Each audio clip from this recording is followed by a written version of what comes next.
ہجرہ اسود۔ حضرت عبداللہ بن عباس سے روایت ہے کہ رسول اللہ صلی اللہ علیہ وآلہ وسلم نے ہجرہ اسود کے بارے میں فرمایا،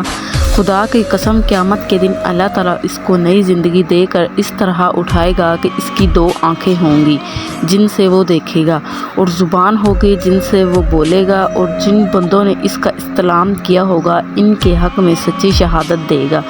ہجرہ اسود دیکھنے میں پتھر کا ایک ٹکڑا ہے، لیکن اس میں ایک روحانیت ہے، اور وہ ہر اس شخص کو پہچانتا ہے جو اللہ تعالیٰ کی نسبت سے ادب اور محبت کے ساتھ اس کو بلا واسطہ یا بالواسطہ چومتا ہے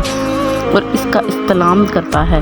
قیامت میں اللہ تعالیٰ اس کو ایک دیکھنے اور بولنے والی ہستی بنا کر کھڑا کرے گا، اور وہ ان بندوں کے حق میں شہادت دے گا جو اللہ کے حکم کے مطابق عاشقانہ اور نیاز مندانہ شان کے ساتھ اس کا استعلام کرتے تھے۔